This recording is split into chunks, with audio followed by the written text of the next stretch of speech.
أعوذ بالله من الشيطان الرجيم.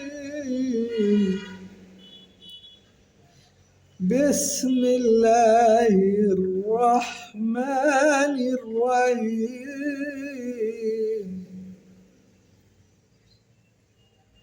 وما هذه الحياة الدنيا إلا لهو ولعب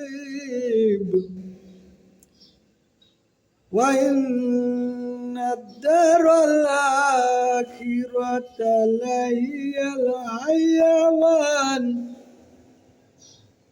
لو كانوا يعلمون. ইরশাদ হচ্ছে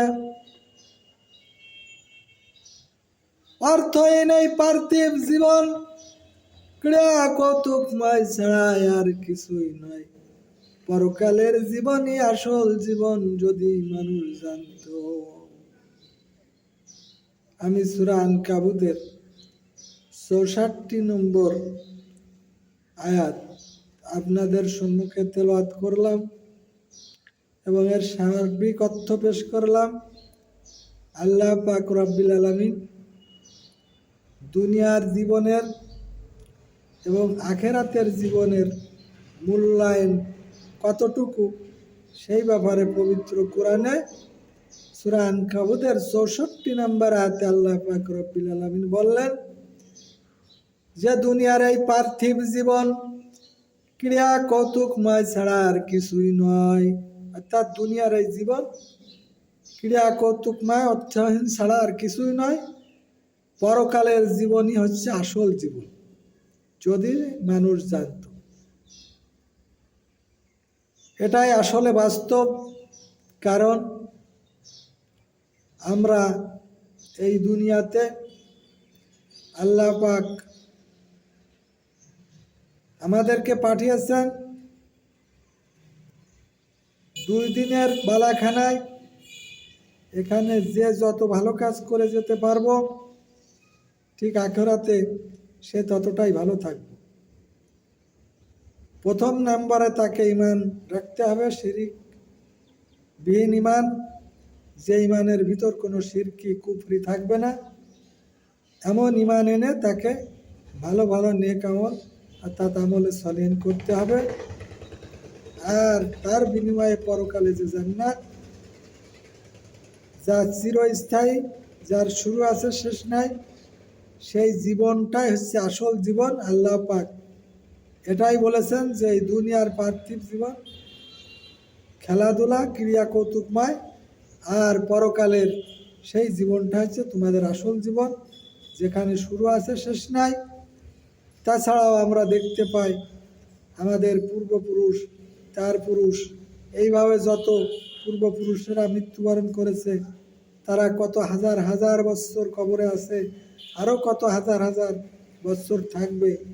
আর কিয়ামতের একটি দিন হবে 50,000 বছরের সমান। অথচ আমরা পৃথিবীতে মাত্র 50, 60, 70, 80, 90, 100 কিংবা 200 বৎসরই বাঁচলাম।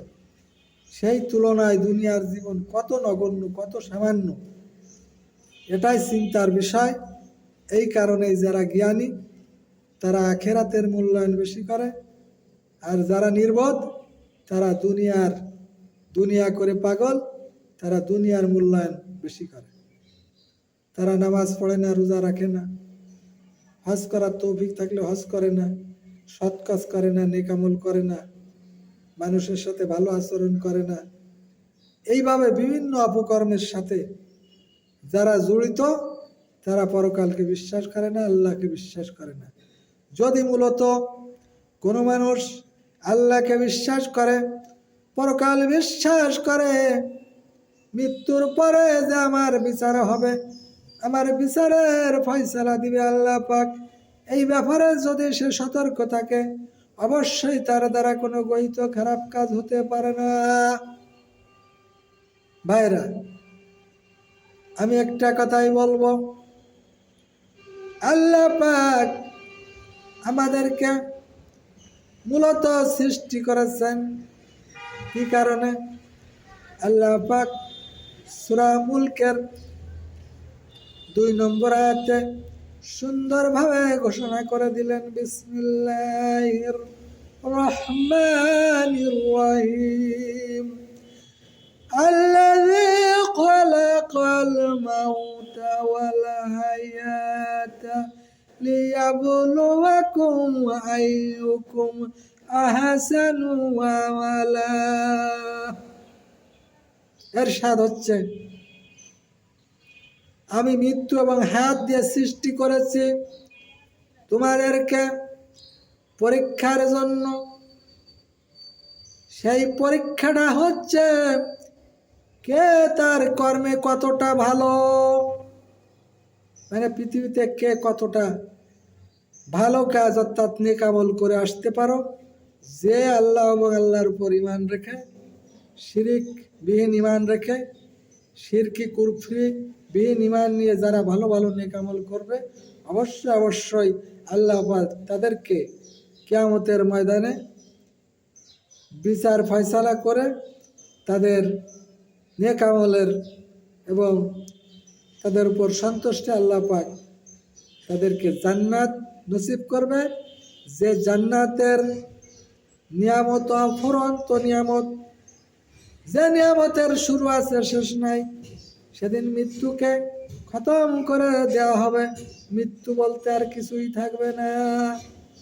অতএব আমাদের প্রত্যেকেরই, যদি আমরা মুসলমান হয়ে থাকি, ইমানদার হয়ে থাকি, অবশ্যই অবশ্যই আমাদেরকে বেশি বেশি নেক আমল করে আল্লাহর সন্তুষ্টি হাসিল করার জন্য, আল্লাহকে ভালোবেসে, আল্লাহর রাসূলকে ভালোবেসে, আল্লাহর দিনকে ভালোবেসে, দিনের পক্ষে থেকে আল্লাহর দিন কায়েমের কাজ করে আল্লাহর সন্তুষ্টি হাসিল করে আমরা যদি জান্নাতে যেতে পারি, সেটাই হবে আমাদের দুনিয়ার বা আখিরাতের সার্থকতা।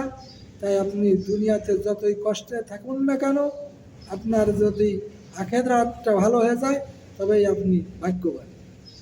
আর দুনিয়াতে যদি হাজার শান্তিতেও থাকেন, আখিরাতটা যদি আপনার জন্য জাহান্নামের ব্যবস্থা হয়ে যায়, তাহলে আপনার মতো হতভাগ্য আর পৃথিবীতে নাই। অতএব আমার ভাইয়েরা, আমি আপনাদের সম্মুখে আপনাদের জন্য দোয়া করি, আল্লাহ পাক আমার এই কোরআনের যে আলোচনা করলাম, এই কোরআনের আলোচনা শুনে আপনাদেরকে আল্লাহ পাক হেদায়েতের সঠিক রাস্তা দান করুন। আর আমার জন্য দোয়া করবেন, আল্লাহ পাক কাল কিয়ামতের ময়দানে যেন আমাকে, আপনাকে, সবাইকে জান্নাত নামক সেই শান্তির জায়গা, সেই চিরস্থায়ী জায়গায় যাওয়ার তৌফিক দান করেন। সবাই বলি আমিন। আসসালামু আলাইকুম ওয়া রাহমাতুল্লাহি ওয়া বারাকাতুহু।